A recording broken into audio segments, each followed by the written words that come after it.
আজ ফের দেশের আকাশে ঘটল ভয়াবহ বিমান দুর্ঘটনা। মাঝ আকাশের ইঞ্জিনে আগুন। দিল্লি থেকে ইন্দোরগামী এয়ার ইন্ডিয়ার একটি যাত্রীবাহী বিমানে মাঝ আকাশে চাঞ্চল্যকর ঘটনা ঘটেছে। আজ সকালে ওড়ার কিছুক্ষণের মধ্যেই বিমানের ডান দিকের ইঞ্জিনে আগুন দেখতে পান ককপিটের বিমান কর্মীরা। পরিস্থিতি বুঝে দ্রুত পদক্ষেপ নেন পাইলট। তারপরেই ঘটল হাড়হিম করা ঘটনা। কি ঘটেছে তারপর? এই দুর্ঘটনায় কতজন আহত ও কতজন নিহত হয়েছেন, বর্তমানে কি পরিস্থিতি তাদের, জানবেন বিস্তারিত ভিডিওতে। তাই অবশ্যই ভিডিওটি শেষ পর্যন্ত দেখবেন এবং আপনি আপনার জেলার নাম ভিডিওর কমেন্ট বক্সে কমেন্ট করে আমাদের জানিয়ে দেবেন। আপনার জেলার নতুন কোনো খবর বেরিয়ে এলে আমরা আপনাকে জানিয়ে দেব। একটা ছোট্ট অনুরোধ আপনার কাছে, ভিডিওটিতে একটি লাইক করবেন এবং আপনি এই চ্যানেলটিতে নতুন হলে চ্যানেলটিকে সাবস্ক্রাইব করে পাশের বেল বাটনটি বাজিয়ে দেবেন পরবর্তী খবরগুলো সবার আগে দেখার জন্য। দিল্লি থেকে ইন্দোরগামী এয়ার ইন্ডিয়ার একটি যাত্রীবাহী বিমানে মাঝ আকাশে চাঞ্চল্যকর ঘটনা ঘটল। রবিবার সকালে ওড়ার কিছুক্ষণের মধ্যেই বিমানের ডান দিকের ইঞ্জিনে আগুন দেখতে পান ককপিটের বিমান কর্মীরা। পরিস্থিতি বুঝে দ্রুত পদক্ষেপ করেন পাইলট।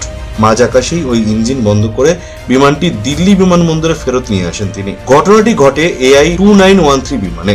এদিন সকালে দিল্লি থেকে ইন্দোরের উদ্দেশ্যে রওনা দিয়েছিল বিমানটি। তবে উড়ানের পরেই ডান দিকের ইঞ্জিনে আগুন দেখা যায়। বিমানে থাকা অন্যান্য ইঞ্জিন সচল থাকায় পাইলটের নিয়ন্ত্রণে বিমানটি নিরাপদে দিল্লি বিমানবন্দরে ফিরে আসে। বিমানে থাকা সব যাত্রী এবং ক্রু সদস্য নিরাপদ রয়েছেন বলে জানিয়েছে এয়ার ইন্ডিয়া। বিমানে সাধারণত দুটি ইঞ্জিন থাকে, একটির ত্রুটির ক্ষেত্রে অন্যটি নির্ভরযোগ্যভাবে কাজ করলেই বিমানটিকে নিরাপদে ফেরানো সম্ভব হয়।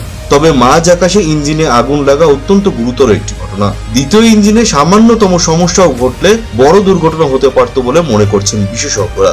ঘটনার পর বিমানটিকে পরীক্ষা করা হচ্ছে। ঠিক কি কারণে ইঞ্জিনে আগুন ধরলো তা খতিয়ে দেখছেন বিশেষজ্ঞরা। যাত্রীদের ইন্দোরে পৌঁছে দিতে ইতিমধ্যে বিকল্প বিমানের ব্যবস্থা শুরু করেছেন এয়ার ইন্ডিয়া। পাশাপাশি যাত্রীদের এই দুর্ভোগের জন্য সংস্থার তরফে দুঃখ প্রকাশও করা হয়েছে। উল্লেখ্য, এয়ার ইন্ডিয়ার নিরাপত্তা ব্যবস্থা নিয়ে প্রশ্ন নতুন নয়। গত 12 জুন আহমেদাবাদ থেকে লন্ডনগামী একটি বিমান ওড়ার পর ভেঙে পড়ে। ওই ঘটনায় প্রায় 240 জন যাত্রীর মৃত্যু হয়। তারপর থেকেই সংস্থার পরিষেবা এবং রক্ষণাবেক্ষণ নিয়ে বিতর্ক তুঙ্গে। আজকে ঘটে যাওয়া এই ঘটনাটি ফের একবার এয়ার ইন্ডিয়ার নিরাপত্তা ব্যবস্থাকে নিয়ে প্রশ্ন তুলে দিয়েছে।